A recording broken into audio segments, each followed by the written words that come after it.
করলা তো তেতো, অনেকে এই তেতোর জন্য করলা খেতে চায় না। তো আজকে এই একটা উপকরণ দেবো, লেবুর রস। এই লেবুর রস দিলে করলা কিন্তু একটু তেতো লাগবে না, খেতে হবে অসাধারণ। আজকে এই করলা দিয়ে একটা অসাধারণ রেসিপি আপনাদের সাথে শেয়ার করব, যেটা রুটির সাথে বা গরম গরম ভাতের সাথে তো দারুণ লাগবে খেতে। যারা করলা খেতে পছন্দ করে তাদের তো পছন্দ হবেই, আর যারা পছন্দ করে না তারাও এই করলা রেসিপিটা পছন্দ করবে। তো এখানে এইভাবে ছোট ছোট দেখে যে করলাগুলো নিয়ে নিয়েছি। এবার এই করলাগুলোকে কেটে নেবো। তার জন্য ভালো করে ধুয়ে নিয়েছি। ধোয়া হয়ে গেলে এইভাবে লম্বা লম্বা করে একটু মোটা মোটা করে করলাগুলো কেটে নেবো। করলাগুলো একটু মোটা মোটা করেই কাটবো, এতে রান্নার সুবিধার জন্য। তো এইভাবে সব করলাগুলোকে কেটে নিয়েছি। আর এই করলার মধ্যে যে দানাগুলো আছে, এক একটা দানা আছে বড় বড়, সেই দানাগুলোকে একটু বেছে ফেলে দিচ্ছি। তার রেসিপিটা তৈরি করতে ভালো হবে। এইভাবে বেছে বেছে একটুখানি কেটে নিচ্ছি। এইভাবে সব কেটে নিয়ে আর বেছে নিয়ে আমি পরে আসছি। তো আমার সব কাটা হয়ে গেছে, আর যে মোটা মোটা দানাগুলো ছিল সেগুলোও সব ফেলে দিয়েছি।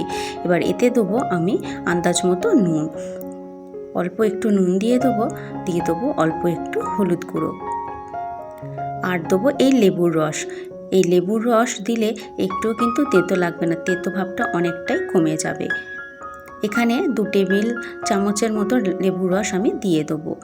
দিয়ে কিছুক্ষণের জন্য ভালো করে মাখিয়ে রেখে দেবো, যাতে করলাটা একটু নরমও হয়ে যায় আর তেতো ভাবটা অনেকটা কমেও যায়। তো সমস্ত কিছু ভালো করে এইভাবে মাখিয়ে নিচ্ছি। মাখানো হয়ে গেলে এবার কিছুক্ষণের জন্য এটাকে রেখে দেবো 15-20 মিনিটের জন্য।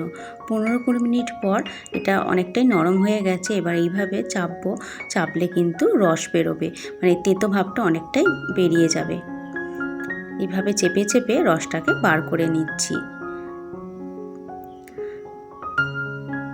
যতটা সম্ভব এইভাবে চাপছি, চেপে চেপে রসটাকে বার করে নিয়েছি।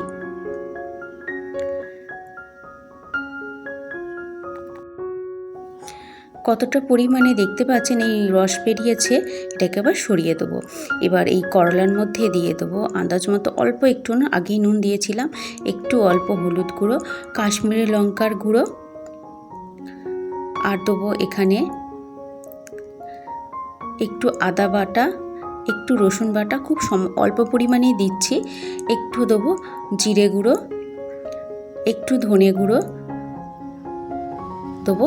এখানে কর্নফ্লাওয়ার 1 টেবিল চামচের মতো কর্নফ্লাওয়ার, আর দেবো বেসন। এখানে বেসন দেবো 2 টেবিল চামচের মতো। তো বেসনটা দিয়ে ভালো করে এবার সমস্ত উপকরণগুলো মাখিয়ে নেব। এইভাবে মাখিয়ে নিচ্ছি যাতে করলাটা একদম নরম না হয়, আর ভাজার সময় একটু না যাতে নরম হয়ে যায়। এইভাবে বেসন আর কর্নফ্লাওয়ার দিয়ে মাখিয়ে রাখলে করলাগুলো ভাজলে খুব মুচমুচে হবে খেতে। তো ভালো করে মাখিয়ে নেওয়ার পর প্যানের মধ্যে দিয়ে দিয়েছি সর্ষের তেল দিয়ে এবার একটা একটা করে করলাগুলোকে ভেজে নেব। এতে করলাগুলো কিন্তু খুব মুচমুচে খেতে হবে। এইভাবে করলাগুলোকে দিয়ে উল্টে পাল্টে ভেজে নিচ্ছি। উল্টে পাল্টে ভাজা হয়ে গেছে একদম লাল লাল করে। এবার এগুলোকে তুলে নেব। একদম সুন্দর করে রং চলে এসছে করলার মধ্যে। এবার এটাকে তুলে নিয়ে বাদবাকি যে করলাগুলো আছে সেই করলাগুলোকে এইভাবেই আস্তে আস্তে ভেজে নেব। এই করলাগুলো এরকম শুধু খেতেও কিন্তু ভালো লাগে, কিন্তু এই করলা দিয়ে একটা অন্য রেসিপি শেয়ার করব, যেটা রুটি বা ভাতের সাথে খেতে ভালো লাগবে বলেছি। বাদবাকি করলাগুলোকে এইভাবে ভেজে নিচ্ছি। ভাজা হয়ে গেলে সেই প্যানেতে আবারও একটু তেল দিয়ে দিচ্ছি, মানে সেই তেলটাতে আরেকটু তেল দিয়ে দিচ্ছি জিরে ফোড়ন, সর্ষে ফোড়ন, কালো সর্ষে 1 টেবিল চামচের মতো দিচ্ছি, গোটা ধনে একটু ভেঙে নিয়েছি, হালকা মতো ভেঙে নিয়ে দিচ্ছি। এটা রান্নায় দিলে মুখে পড়লে খেতে কিন্তু খুব ভালো লাগবে। ভালো করে ফোড়নটা ভাজা হয়ে গেলে দিয়ে দেবো পেঁয়াজ কুচি। এখানে একটা পেঁয়াজ কুচি, একটা মিডিয়াম সাইজের টমেটো, ঝালের আন্দাজ অনুযায়ী কাঁচা লঙ্কা দিয়ে দেবো। দিয়ে ভালো করে এটাকে নেড়ে নেবো যাতে পেঁয়াজ টমেটোটা একদম নরম হয়ে যায়।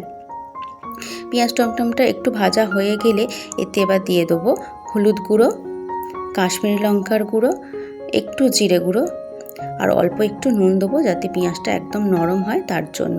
ভালো করে দিয়ে ভেজে নেবো কিছুক্ষণের জন্য। ভাজা হয়ে গেলে এটা একদম কিন্তু ভাজা ভাজা হয়ে গেছে, একটু চাপা দিয়ে দেবো যাতে আরও কিন্তু নরম হয়ে যায়। পেঁয়াজ টমেটোটা একদম কিন্তু নরম হয়ে গেছে, দেখতেই পাচ্ছেন গলে গেছে। গলে গেলে এতে এবার ভালো করে একটু চেপে চেপে দিচ্ছি যাতে আরও ভালো করে এটা গলে যায়। এরপর এতে দিয়ে দেবো আমি জল, আর একটু জল দিয়ে দেবো এখানে 1 কাপের মতো, মানে 1 বাটির মতো জল এখানে দিয়ে দিচ্ছি। অল্প জলই দিচ্ছি, বেশি জল দেবো না, আরও পেঁয়াজ টমেটোটাকে একটু নরম করে নেব। আর একটু জল দিয়ে এটাকে রেখে দিয়েছিলাম। একটা সুন্দর কিন্তু রং চলে এসছে, আর পেঁয়াজ টমেটোটা কিন্তু একদম গলে গেছে। আর এই রান্নাতে পেঁয়াজ টমেটো একদম গলে গেলেই ভালো লাগবে। তারপর এই ভাজা করলাটা দিয়ে দেবো। করলাটা দিয়ে এপিট ওপিট করে আরও ভালো করে একটু ভেজে নেব। আরও 1/2 বাটির মতো জল এখানে আমি দিয়ে দিচ্ছি। দিয়ে ভালো করে এটাকে নেড়ে চেড়ে এবার চাপা দিয়ে দেবো। এই রান্নায় কিন্তু বেশি জল ইউজ করব না। আরও 5-7 মিনিটের মতো গ্যাস ফ্লেমটা লো করে রেখে এটাকে রেখে দেবো। দেখতেই পাচ্ছেন কত সুন্দর একটা কালার এসছে, আর দেখতে কিন্তু লোভনীয় লাগছে না এই করলার রেসিপিটা। এগুলো রুটির সাথে খেতে কিন্তু খুব ভালো লাগে, আর ভাতের সাথে তো খেতে তো ভালোই লাগবে। উপর থেকে একটু মৌরি ভাঙা দিয়ে দিচ্ছি, মানে মৌরিকে একটুখানি মিক্সির মধ্যে গুঁড়ো করে নিয়েছিলাম, সেটা দিয়ে দিচ্ছি। আর দিচ্ছি একটু গরম মশলার গুঁড়ো দিয়ে ভালো করে এবার মিশিয়ে নিচ্ছি। করলাকে এইভাবে এত সুন্দরভাবে রান্না করলে কিন্তু খেতে কিন্তু অসাধারণ হয়, স্বাদ কিন্তু খুব ভালো লাগে। তো সমস্ত কিছু মিশিয়ে নিয়েছি, এবার এটাকে সার্ভ করব। তো আমার এই করলার রেসিপিটা কেমন লাগলো অবশ্যই কমেন্ট করে জানাবেন। ভালো লাগলে চ্যানেলটা অবশ্যই সাবস্ক্রাইব করবেন আরও নিত্য নতুন রেসিপি পাওয়ার জন্য। করলাকে একবার এইভাবে অবশ্যই বানিয়ে বাড়ির লোককে খাওয়াবেন, দেখতে পাবেন কত সুন্দর হবে। রেসিপিটা ভালো লাগলে চ্যানেলটা সাবস্ক্রাইব করবেন।